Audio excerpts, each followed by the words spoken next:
اعوذ باللہ من الشیطان الرجیم بسم اللہ الرحمن الرحیم۔ شروع اللہ کے نام سے جو بڑا مہربان نہایت رحم والا ہے۔ میں ہوں عامر شہزاد اور آپ دیکھ رہے ہیں ٹوڈے اسلامک اسٹوڈیو۔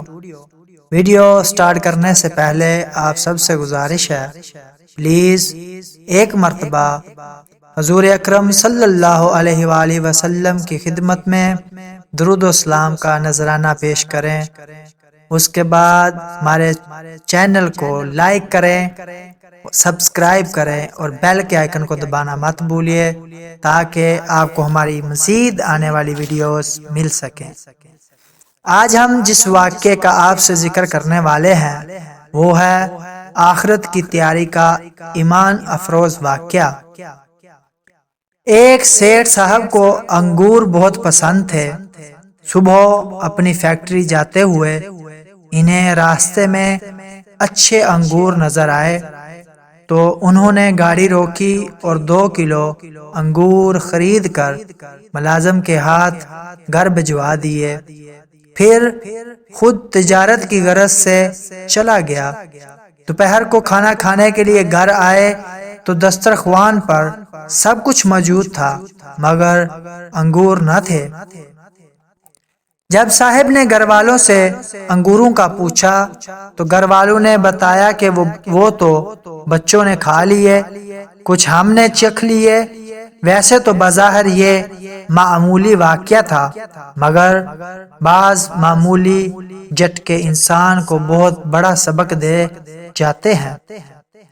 وہ صاحب فوراً دسترخوان سے اٹھے، اپنی تجوری کھولی، نوٹوں کی بہت سی گڈیاں نکال کر بیگ میں ڈال کر گھر سے باہر نکل گئے۔ سب سے پہلے وہ ایک ریئل اسٹیٹ ایجنٹ کے پاس گئے، کئی پلاٹوں میں سے ایک پلاٹ منتخب کیا، فوراً اس کی قیمت کی، پھر ٹھیکیدار اور انجینئر کو بلا لیا، جگہ کا عارضی نقشہ بنوا کر ٹھیکیدار کو مسجد کی تعمیر کے لیے کافی رقم دے دی اور کہا کہ 2 گھنٹے میں کھدائی شروع ہونی چاہیے۔ وہ یہ سب کام اس طرح تیزی سے کر رہے تھے جیسے آج مغرب کی اذان تک ان کی زندگی باقی نہ ہو۔ ان کاموں میں ہفتے اور مہینے لگ جاتے ہیں مگر جب دل میں اخلاص کی قوت ہو، ہاتھ اور کنجوسی سے آزاد ہوں تو مہینوں کے کام گھنٹوں میں بھی ہو جاتے ہیں۔ یہی صورتحال تاجر صاحب کے ساتھ بھی ہوئی۔ اخلاص اور شوق کی طاقت نے چند گھنٹوں میں سارے کام کرا دیے۔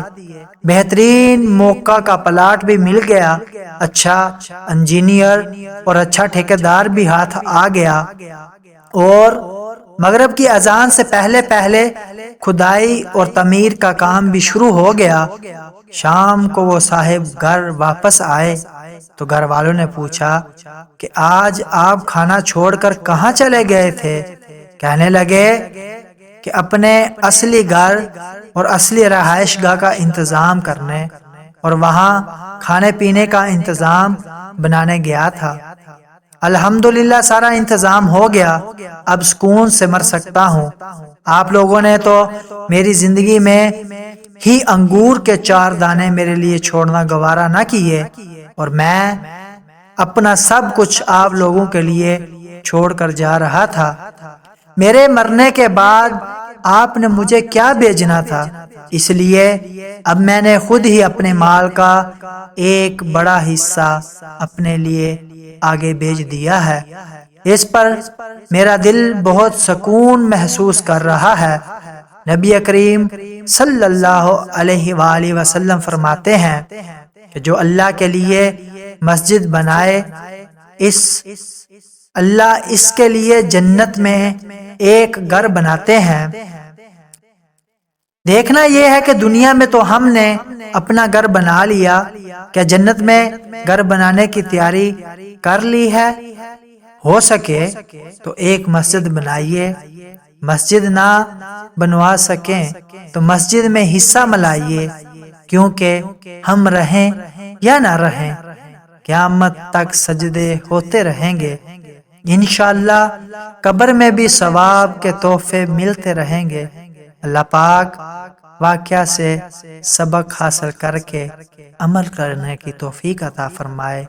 آمین ثم آمین۔